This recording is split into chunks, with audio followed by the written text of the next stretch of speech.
All right, say something. Hello? One more time. Hello? Hello? Okay, we're good. All right. Mr. John J. John, within this cohort, was our consistent, emotional, expressive person. I would call on John, and he would look as if he had been astral projecting and just coming back to his body and was like, what? And it was the most genuine of human emotions to be able to experience within, honestly, all of y'all are so serious. And to paraphrase our dear friend Maya from Black Image Center, as a creative, if you have a head, you will get into it. And the things that live in your brain, I can only imagine because we've gotten a chance to see some of the things that come out of it.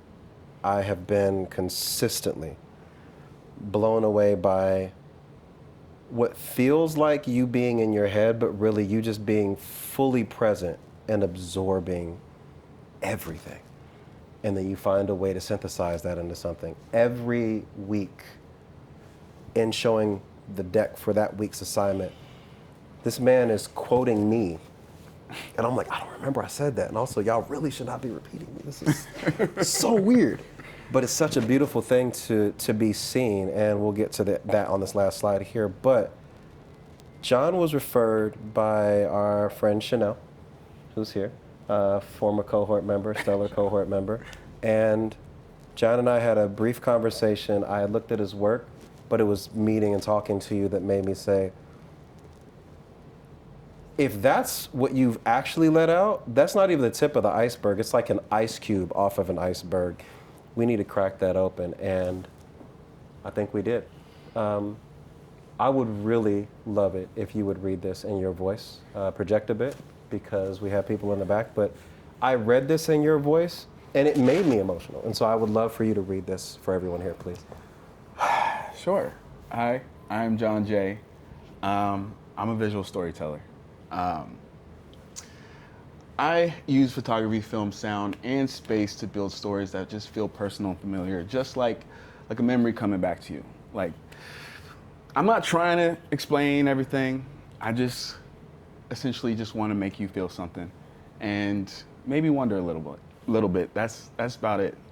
That's all. So this idea of visual communications, it kind of ties on Torian's commitment to bringing emotions to the forefront, but this is almost like learning how to speak and dream in those emotions, which is really beautiful. And this quote of developing a story and culture around creating from love rather than fear. Before we get into your background, can you talk about what you see as the difference and why it was important for you to memorialize this commitment to your art form in this way of creating from love rather than fear? Can you speak to that? yeah, I think the simplest way to say it is that love is honest, fear is lies. So I am just trying to come from a loving place, loving to myself, loving to the people that I'm trying to communicate with. Fear can be a bit more dishonest in a way of like, I'm just going to tell you what you want to hear. Mm-hmm. And that doesn't serve both of us. It doesn't serve me. It doesn't really serve them because they're just going to keep getting the dishonesty. So I just been trying to come from a place in the last 2-3 years of just what am I really wanting to say. And it's been a journey. And this class has really broke some shells out of me. So, well, let's talk about it. And we're going to do this. And can y'all imagine if this is what we got the first night instead of the podcast we got the first night? Talk about this. These are different eras, which I love broken down. But just like very briefly, talk on where we get from 95 to, we'll get to here. Yeah, that's fair. The spark year is, it's just 1995. I'm born and raised. I'm a Cancer. I was raised by a Gemini woman. My mom's here. It's the spark years because, that's where I learned a lot of things. My dad who's a musician. He introduced me to a lot of movies. That was like my introduction to movies. Got it. And my mom, she's a painter. She essentially, as a kid, introduced me to, or just gave me a piece of paper when I was bored, gave me a piece of paper, pen, just told me to just like create whatever comes to your mind. And so that was the spark years. I didn't know what I was doing, but I was just creating right then and there. Fast forward, decision years, like, I was in high school when I first decided that I wanted to be a filmmaker. Okay. And that was due to a coach of mine, my track coach, who was also my history teacher, that essentially pushed me to, in a very validating way as a child at this age, to really go for it. So I went there after that. 2015, proof of concept, that was pretty much me just getting it going, like starting it. And I was getting proof of concept. I was running into I was, interning different things. And I ran into Wes Anderson during the time he was doing press release for Grand Budapest. He was in Hollywood. And I ran into him. I was like, dang, this is crazy. I'm like meeting directors at this time. So I'm getting this idea of like what it means or what it looks like. So that was really beautiful for me. Fast forward to apprentice years. I feel embarrassed to say this, but is what pretty much, I never had a real like service job or anything. This was my only real there's other jobs that were under the table, but real job that I learned everything, and it was through Milk Studios in Los Angeles, and I learned everything, the ins and outs of like what the industry is like, what people are. I was able to, like, if you can imagine, coming from proof of concept to just seeing the wide eye of like all the things that are possible.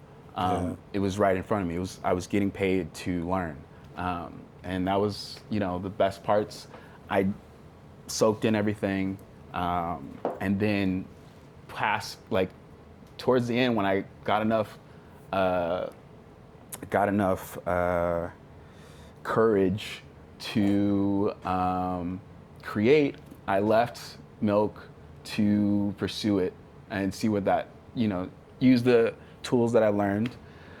I was able to get an idea of, this is an idea of where my career started, where I was graciously given the opportunity to shoot with Billie Eilish literally 2 months before she wins her Grammys. And that kind of was my validation for to just go for it. If that is possible, what else is possible? Yeah.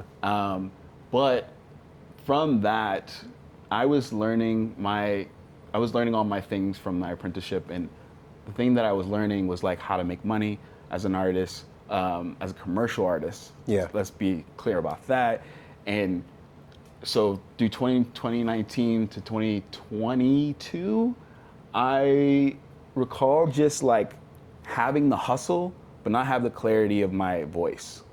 Oh, interesting. So you knew how to make the money from the talent, but it was maybe it was authored by me, maybe it wasn't. No. Yeah. Exactly. I was very much oh, this is what I need to do. It was clear to me what it looked like to be, a director, a photographer, and I was like, cool, let me just do the steps. Yeah. But it had nothing to do with what I actually wanted to say. And so I was just fear of just making sure I'm successful in that field, but not really knowing what I wanted to do or say. So 2023 was the time I just got really quiet. Okay. I deleted all my previous commercial work, and I was like, I need to start somewhere and just listen to what it is that's calling for me. So that was my first introduction. I deleted everything off my Instagram and all things, the website, and I was like, that was the first thing that popped up, and it got so much. It was the first time I was honest about the direction I wanted to be in, and I got so much clarity in that and in that moment. And so from there, that was the beginning of me trying to, really listen and put the volume up on that voice. Right. Until present day, this is where we're here.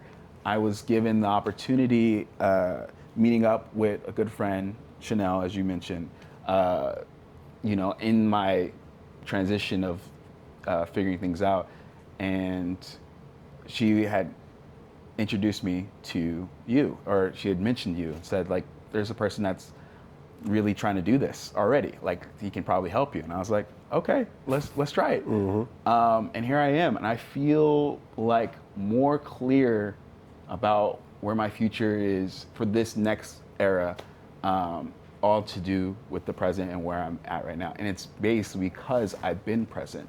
Which is why I'm so happy about where I'm at right now. Well, let's get into it, because I think that exposition is helpful so that when we move forward through the work, it shows up. So this is from when we talked about like some of your inputs, the way that you see things in the world. I can definitely say that from the work that I've seen from you, all of this, if you told me you had done it, I'd believe it. You know what I mean? But it came from you finding that honest voice of like, what have I always been drawn to? What have I been maybe kind of trying to replicate as a visual language of things? And I think that this is very informative and leading to that, especially when we talk about like the films. So Nickel Boy's Dark Knight, City of God, revisiting My Beautiful Dark Twisted Fantasy because the internet or To Pimp a Butterfly, spaces like Northeast Los Angeles, East London, or Mexico City, or things like the Midnight Miracle podcast, Ted's Radio Hour, or the Arena app. Like, all this makes sense as far as the inputs you're gathering. But when we talk about the people that have kind of moved through the world in ways that you admire, in ways that match your intention, talk a little bit about the people that you have listed on here, and why is it that you resonate with them? I think there's something about, through my whole ethos that I've been producing, is more of like this joy, wonder, and excitement. And also I think the thing about all of them is this love for theater for some reason. I can see that for sure. There's definitely like all of them, they're not subtle. They're not subtle. They're not subtle, and it's very grand scale. Everything is very grand scale, and that's kind of and I'm like, where does that come from? Like, what's happening in here is what I'm so fascinated about. Yeah. And so I'm always looking to their reference and seeing how they approach and how they present themselves, how they have presented themselves. And I'm just more or less just trying to create this stage where I'm able to say something, just be really honest, and I think that's something they all share in a beautiful way. Specifically, Tyler, the Creator's recent album, Chromacopia, where he shares how this is his most honest thing, and even so honest that he had to hide himself in a mask. And I was like, that's exactly where I'm at, or I'm heading, where it's like I'm coming to a place where I'm becoming really honest, and it's scary, but it's one of those things where once you get past it, as I'm seeing as examples in all of them, once you get past that, it's a wondrous result. What's the saying? On the other side of fear is freedom. Ooh. It's a real thing. Yeah. It's a real thing. Damn, y'all okay? I heard some of y'all like, but I love the fact that you pulled these different quotes that kind of encapsulate, like, there is no failure from Virgil. Each piece has to be a prototype, as Devlin. Only photograph what you love, which like really feels real. Youth is something I never want to take for granted, and I can't tell you about life. This is my perception. I think that's the key to the honest freedom that you're looking for, which is I'm being authentic to my perception. I'm not saying this is the thing. I'm saying this is my way of seeing it. And it shows, like, in any of these slices of life. Like, I could see you in any of these spaces. I could see these being with your collaborators. I could see you found in these spaces, finding yourself, right? And, you know, whether it's in your own head or traveling the world eating, or just spending time with a handful of folks, or being somewhere just observing things happening, like, the idea of being the present observer is a really beautifully authentic thing, and I think it's something that you do very well in your work. I'm going to go past the Discover page real quick to talk a little bit about what it is that you're putting out into the world now that synthesizes all of these things. I would love to start with this side and then work our way over here. As I said, I mentioned before, I'm working on just building a stage. And as a photographer, as a filmmaker, as an artist, visual artist, and what that looks like is a fine art immersive exhibition, where I can place all the things that I love in one space to tell us a story. Crazy enough, this will be the first time I'm mentioning it. I have been developing the genre of what this would look like, and the best way I can explain it is a deconstructive movie or a walk-through movie. And what that looks like... A walk-through movie. Yes, like you have a drive-in movie theater, you have all those things, but you have a walk-through movie. And what that looks like is a form of, and I'm just getting inspired by people like Tyler Mitchell, Gabriel Moses, Tim Walker himself. And one things that I've learned is they try to find different ways to connect their art to in a tangible way. And the thing I've been trying to gather is how is it I can tell a story through an image or multiple things and get people connected in a way that feels like a memory. And the things that I think about that comes to when it comes to mind about memories are like scents. When you smell something, a favorite song that you enjoyed, a tune like a melody. You may not remember all the lyrics, but you just remember the melody. A movie scene, like a clip that you're like, oh man, I remember that thing. Famously in my mind, I can think of like Spike Lee's Malcolm X, where you get Denzel as Malcolm X, telling his team essentially to that we going. That one moment of just like that direction is like planted in my head, and it's been spread out through reinvented in different ways throughout history now. So when I think about all that, and I think about the walkthrough, I think about a one-piece narrative that you walk through, and it has a film, it has sensory elements such as scents, it has sound that you can listen to as you're going, and Right. there's different pieces of the puzzle of the story that you can attach yourself to, and you're like, oh, and you as the audience are able to put together the story yourselves. And I know it's new, so that sounds like a lot of fun. It's gonna be fun. All right. And then we move on to everything that just accompanies that is the short films and the fine art prints that I'm gonna be making along with that. Okay. Yeah. And then you have all of the things that you would need for those, as far as like just an idea of what's the order of operations for things. I'm really excited and intrigued by that principle of a walkthrough movie. We're going to talk about that. That's incredible.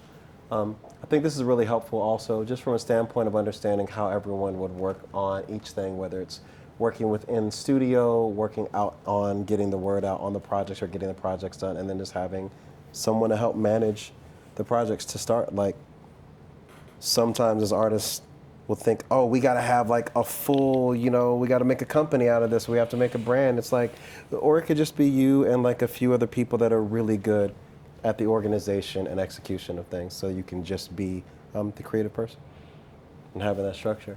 But if you were to ask for things, this seems very clear. A producer, a project manager, studio operations manager, a creative business advisor. What I love right here is just it being an invitation not just to work, but to build something meaningful. Before we close out, I want you to talk a little bit about why it was important for you to say that. I think the more that I'm moving into an honest place I'm coming into a more loving place, and everything is, when it comes to loving, everything becomes even more intentional, and there's a lot of things that I haven't mentioned that I ultimately just want to make the world beautiful, a beautiful place. I want a lot of things to happen. And my work is not just for me. It's not even, for me, I see it as just a stepping stone to other things. And for that, it's like, this is just, I see this as way bigger than what I'm ever going to achieve. It's something for the next person. It's something for the kid that when they do see this, they have a much braver sense of mind, or like just a brave sense of. I just want kids to come after me with a greater joy, more excitement.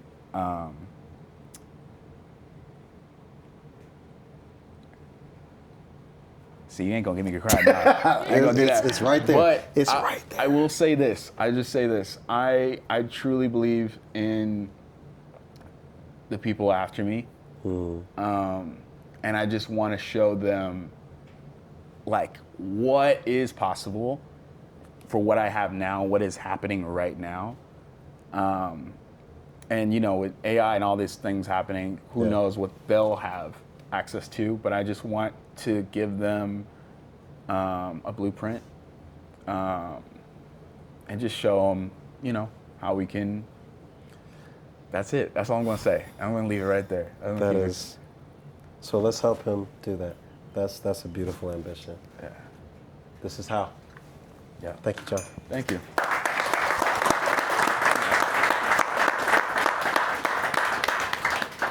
All right, we did it. And John's not going to let me leave. Yeah, John's not going to let me leave without showing this last slide. Yes. Because I was say, do you have any thank yous? And he put it on this slide. So thank your mama first, please. Yes. I want to thank my mom. Thank you, Mom, for everything. She's the only reason why I'm up here today, to have the courage to do pretty much everything. You about to make me cry, yeah? That's what I'm saying. I don't see what you're doing. Thank you, Mama.